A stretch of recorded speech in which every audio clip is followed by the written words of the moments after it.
You've got ideas, you've got ambition, you've got no time, or so you think.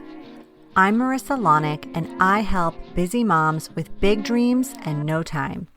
Join me each week as I dive into time management strategies, goal setting and achieving framework, and inspiring guests who are juggling mom life, work life, fill in the blank life.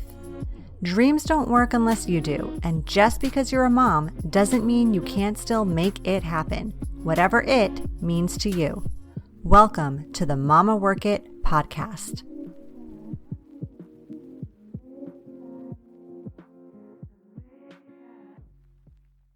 Hello, mamas, and welcome back to another episode of the Mama Work It podcast. I am excited to be chatting with Dr. Susan Landers today on the show, all about working mom challenges, particularly if you work in the medical field. And I know many of our listeners do. So Susan is a retired neonatologist, author, and speaker. She worked for 34 years in the NICU and is the author of So Many Babies, My Life Balancing a Busy Medical Career and Motherhood.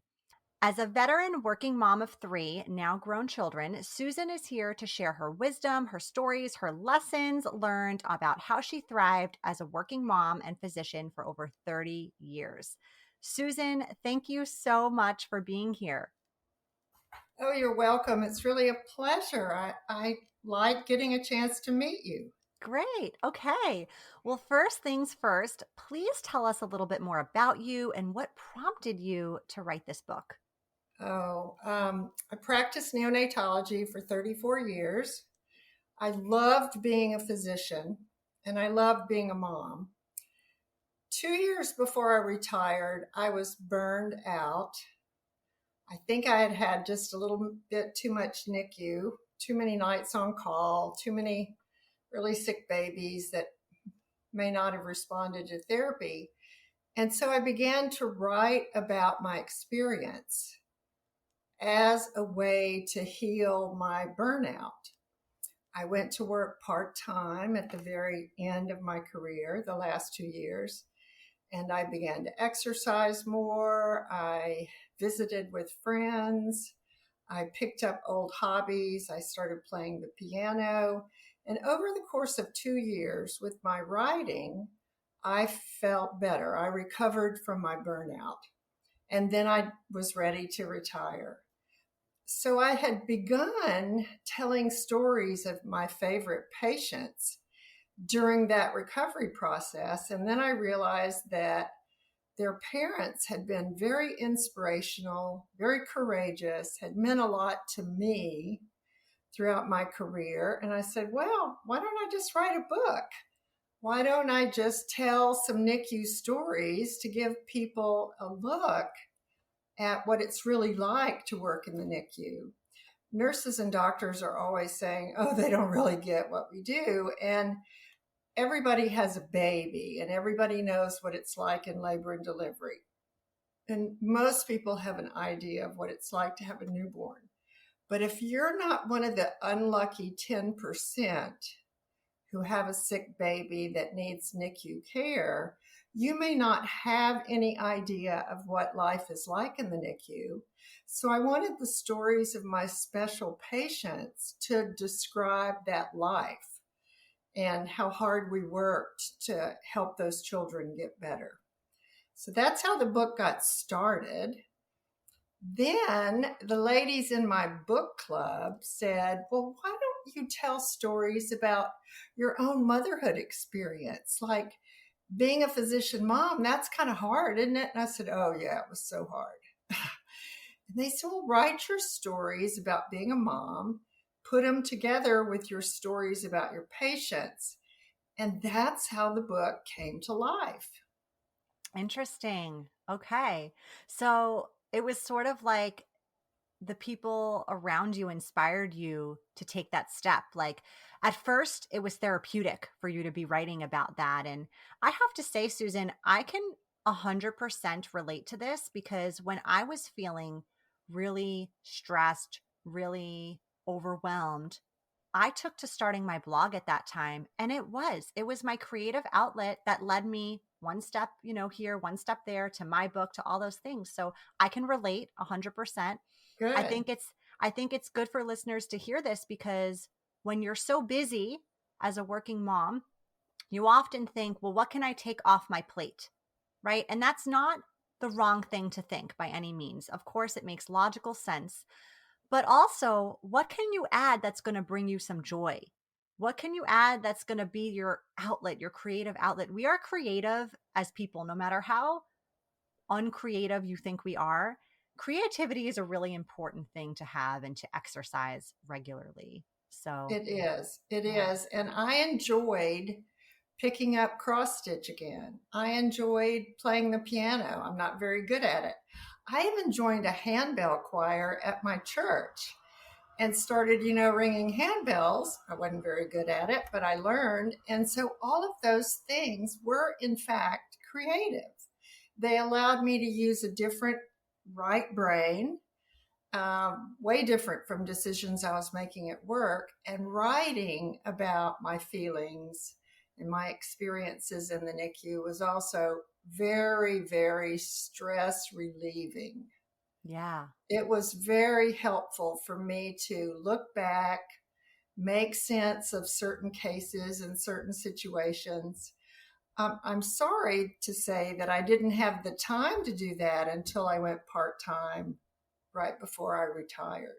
I think if working moms can do a little bit along the way, it would help them. If it's not writing, at least they can do a hobby, or they can do something with friends, or they can get together in a discussion group and talk to each other about how things are going. There are lots of different ways to be creative when you're working full tilt. I was lucky that I had enough time to really devote to the writing. Right. Yeah. And I think that's great that you were able at that stage. I mean, you had done it for over 30 years full time. So, it was your time to scale back. If you're like our listeners, if you're a working mom in the thick of it and you're working full time and it's not an option for you to go part time, or you don't want to go part time, that doesn't mean you still can't find the time to make the things you love happen. I am a prime example of this. I know many other moms out there that are doing this. You can do it. Um, Right. I'm excited to be talking with you. I love the fact that you worked in the NICU. I am a 10% mom. I had twin Oh, babies. really? I had twin babies as my first babies. They spent a week in the NICU.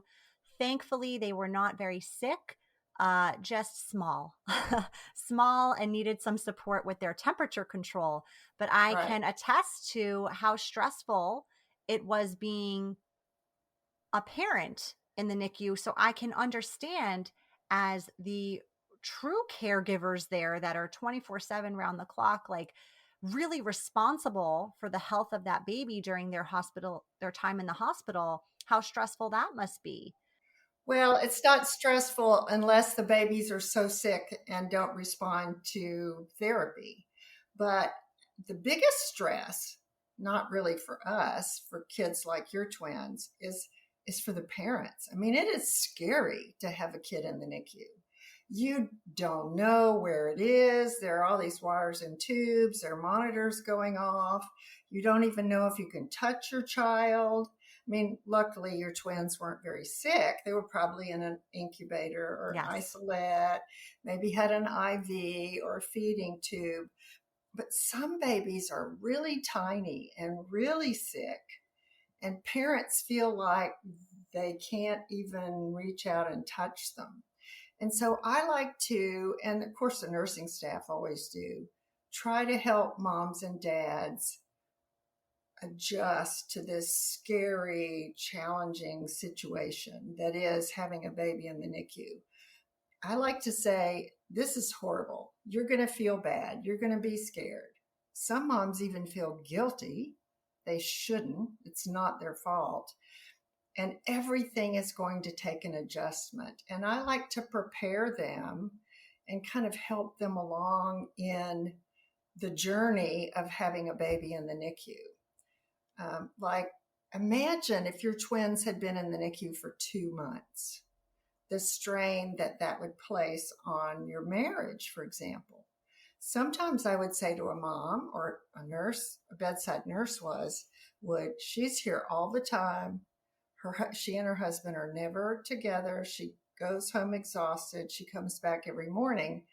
I would like to say things to the mom like, you really need to take a date night with your husband. We'll call you if there's any change. So there were a lot of things that I could do as a mom and as a married woman to help NICU moms and dads adjust to the NICU situation. And I really enjoyed that. There's a whole nother layer to that, medical, that particular department in the medical field, I bet. Right. Yeah. All right. Well, let's switch gears a little bit and talk about you as a physician mother. You raised 3 kids during the course of your career. Why do you feel, or what were your challenges that maybe are a bit different than just any working mother? The biggest challenge is schedule and time. And when I took night call in the hospital, I was lucky to be married to a physician whose practice was mainly in the daytime hours. And he was really good about doing everything for the kids when I wasn't there. And of course, I had a full-time nanny. You can't work 60 hours a week anywhere, much less a NICU, if you don't have great childcare. So we were privileged to be able to afford a full-time nanny, and he handled everything when I wasn't there. But that didn't mean kids didn't get sick, or there wasn't a special thing at school, or there was a teacher meeting, or something else called me away from the unit. And so, like any working mom, I used my partners to cover for me when I needed to. I used friends to give me advice about how to deal with a male partner that might not be very sympathetic to the working mom issues, because that still exists. I had some partners that were resentful of pediatricians taking maternity leave in my practice. Wow. I mean, really, it's not the same for working women that it is for working men. I'll never forget my older daughter had strep when she was 10 years old. And I called in sick because she was very ill. She was 103 fever. I knew she had strep. She needed to go to the doctor and get a prescription. And one of my partners complained and said, I cannot believe you're staying home with a sick child. And I'm going, look, she's sicker than all my patients. I need to get her the care she needs. But it surprised me that he had such little understanding of how a working mom feels when they are split between work and their children. So the first thing is that I had great help with childcare, with a nanny. The second was my husband was really a trooper. He was the biggest cook in our house. He eventually took over all the grocery shopping and cooking, and that became something he did with the kids. But I did everything else.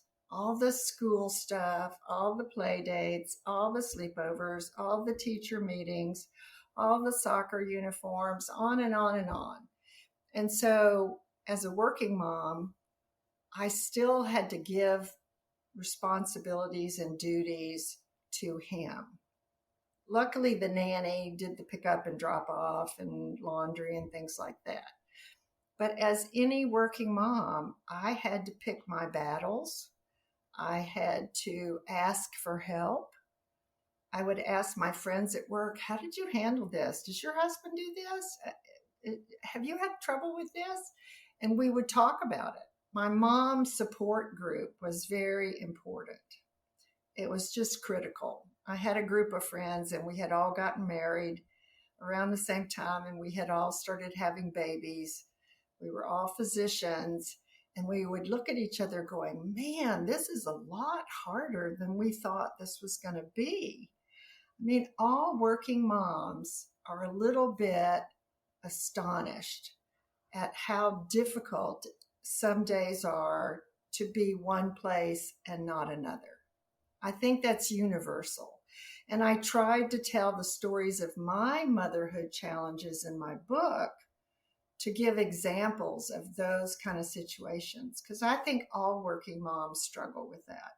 Yeah, I agree. I think no matter how much practice you get at delegating and, feeling like you can say no to certain things and setting some boundaries and all the things that we're told day in and day out, self-care, like all of it, no matter how good you get at those things, you still have a little bit of that mom guilt that you tend to feel, even though you're doing your best, even though you're doing all the things, you're reading all the books, you're talking to all the right people, you have the most supportive partner potentially, you still get that twinge of guilt even now. Yes, yes, I do. The other thing I wanted to mention, I'm guilty of working too much as a physician mom. I would let my practice get 60 hours a week of work from me, and because I loved what I did. But at least when things were really crazy, I cut back to three quarters time. Once, when we moved from a different city to Austin, I went part time so I could get all the kids settled into school. All three of them were in a different school. My youngest had dyslexia. She needed all this testing and all this special education services. Then later, when I was quite a bit older, my older daughter got in trouble as a junior in high school. She developed an eating disorder. I was terrified. And of course, I read everything I could get my hands on about the condition and talked to experts. But I said to my husband, I've got to cut back my work. Anne needs help. I have got to get her the help she needs. And my practice was nice. They let me cut back to three quarters time so that I had enough free days, free afternoons to take her to therapy, to take her to see the nutritionist. I was determined to be there for her during that really crazy time. And I think because we identified it really early and because I personally shepherded her along, she recovered within about 6 months. Wow. But it was a scary situation, and I would not have been able to manage that working 60 hours a week. Of No way. course. Yeah, of course. And I want to mention here because I'm I'm going to go out on a limb and I'm going to assume this is a thought that crossed your mind, Susan, when this happened. I'm going to assume that you potentially thought, gosh, if I wasn't working so much, could I have prevented this? Because I think a lot of moms will think that when things pop up with their kids. I always thought that. I always thought, how did I miss this? Why couldn't I have seen it sooner? Maybe I should have been home more and this wouldn't have happened. Yeah. And I want to say to that, hey, even stay-at-home moms, even moms, helicopter moms, even the moms that are all up in their kids' business, things happen in those families too. Things They happen do. in those Things families happen. too. So, of course, if you are feeling the pull, the urge that you need to be dedicating more hours in the week, more time with, you know, sitting there with your kids, whatever it is, away from work, make that change if that's what you're feeling. But if you're not, it's okay.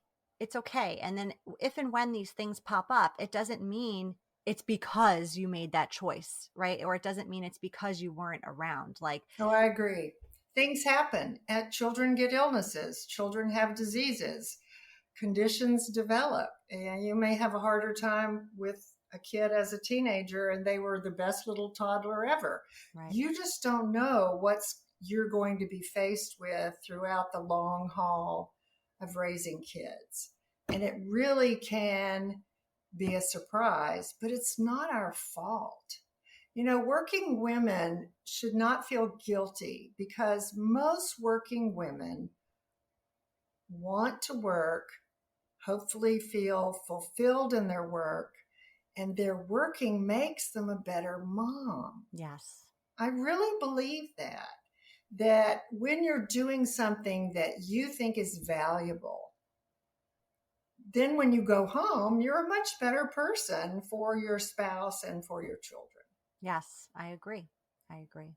Okay, I had a thought. It left my mind. The mom Uh-oh. brain is real, you guys. So let's Mom jump brain. let's jump to another question here. So you kind of talked a little bit about how when you went part-time, you were able to incorporate more hobbies and, you felt more balanced. What about during the time that you were working the 60-hour weeks and you had the young kids at home? How did you find the work-life balance then? It was difficult.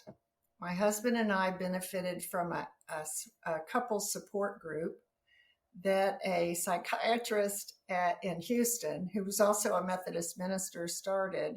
It was called Healing the Healers. His theory, and we met every other Sunday afternoon, talked with other couples that were medical couples. His theory was that we needed to support each other and talk about our feelings, and that would make us better parents and better uh, members of a married couple. I was always good at running. I could always just go outside once he got home and run 2 or 3 miles. Sometimes we tried working out together. In another city, we joined a health club that had great services for children, and we used to go there as a whole family. That was a good idea. The other thing I did was when I wasn't at work, I was all about my kids. We got out in the yard and we played t-ball or softball or catch, or we went down to the neighborhood pool and swam. I got my exercise by chasing them around and helping them learn sports. So that was one way I was able to get some work-life balance. Talking to other women going through the same thing, especially moms that I met at school who were not physicians, that helped me so much because we all were sharing the same kind of struggles. Oh gosh, she's really lousy at basketball. Why are we doing this? Or, oh, she didn't get invited to the birthday party. What are we going to do now? And you can really talk with other moms about your issues, and that helps relieve the stress. So the way I conquered work life balance was talking with my husband and other physician couples, getting outside and playing with my kids a lot, running. Later, I developed an exercise routine. I would go to the health club 2 days a week. And talking with other mom friends. Everywhere I've lived, I've had a group of mom friends. Most of them were not physicians, some were. And we kept each other afloat by talking about issues. Yeah, it's so important to have a group like that, that you can vent to, that you can ask for advice to, all those things. I have a question about the group that you were going to with your husband, because I love the idea of that, and I think a lot of moms do too. What if your husband isn't excited about that opportunity? Was your husband all for it? Men don't grow up willing to talk about their feelings like women do. And it was a struggle for that group to get off the ground. It was the women who did the heavy carrying, but the facilitator was a man. And he kept trying to pull the men out and he kept trying to get them to talk. And he would throw out things that he knew were an issue with working couples. And so they slowly came around. Hmm. Now, if we met every other Sunday afternoon and evening for about 3 years, I think it took about 2 years before people really, really opened up. And this was in a facilitated support group. Wow. So men just don't do it as easily as we do. They really like to go off on their own and kind of be quiet and think about things. We do exactly the opposite. We want to talk to a friend, get it out, work through it, try to understand it. And so it is hard if you want your husband to do a support group with you or to be in a couples group. you may have to drag him kicking and screaming. But if his peers are there, if his friends are there, he'll be more likely to participate. Yeah. Okay. That's good advice because I do think there's a lot of hesitation or resistance on the husband front often for things like that. Like for example, after my third son was born, I wanted my husband to take the love languages assessment with me. And, Yeah. he was not excited about doing that. So I read the questions aloud. I did all the work, I figured out his score. But it got done. It got done. Good for you. Yeah, I gave my husband that book, The Five Love Languages, Did he and, read it? and he read it. He took the little test and he said, "Here it is, and you need to understand that." And I went, "Okay, thanks." And of course, we were both different. Yes. It was really great. It was a great experience. We Yeah. still talk about that. We still talk about what our love languages are, and because I love words of affirmation, and he could care less, but he's really good at giving gifts. That's how he shows his love, by giving gifts. All right. Okay. Yeah. My husband was always a good balance for me, with me. I'm very outgoing and impulsive and energetic, and he's way more laid back and more laissez faire and more kind of mull things over. And so he was the perfect antidote to my freaking out if something went wrong. Mm-hmm. Yes. He Understood. really was. And I just wish every working woman is married to a man that's right for her, that helps her raise her children.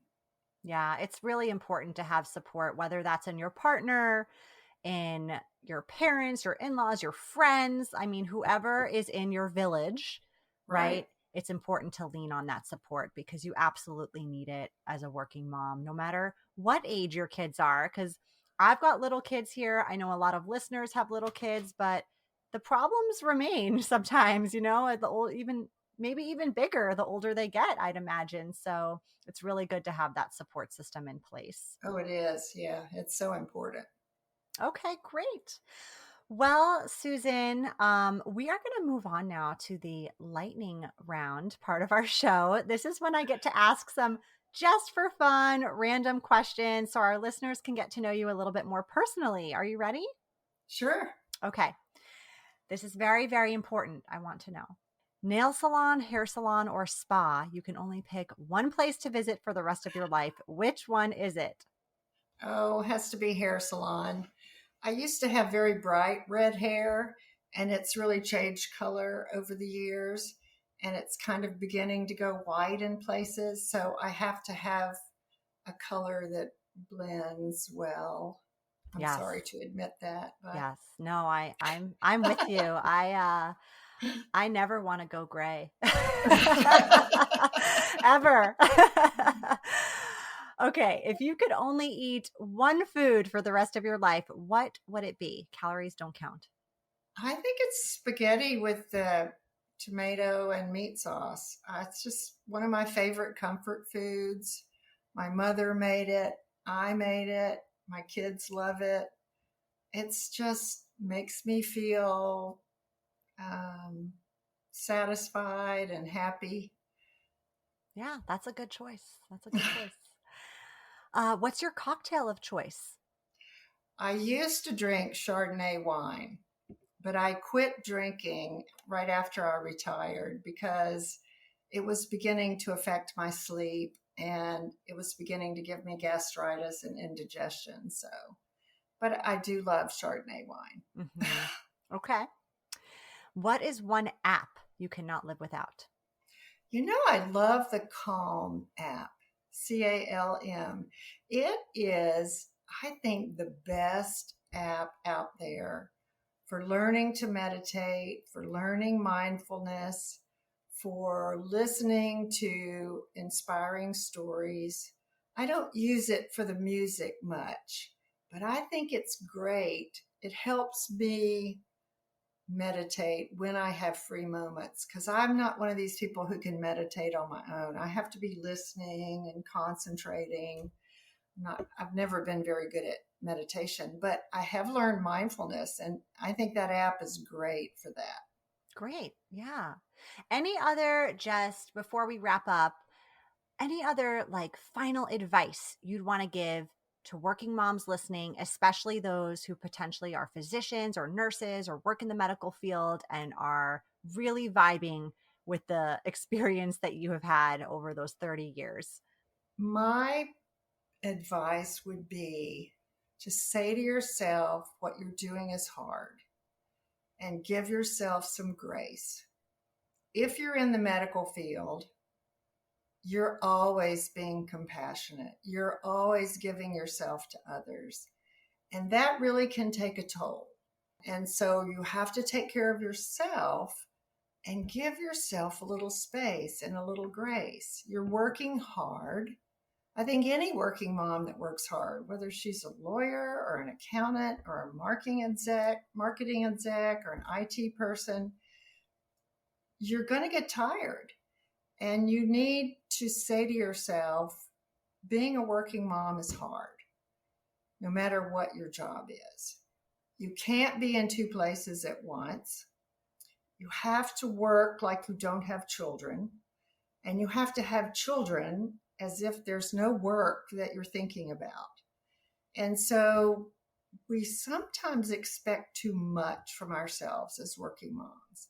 That little bit of grace, that little extra space, that little important nugget of self-care with a friend, with your spouse, with the Calm app, whatever, helps people to keep going.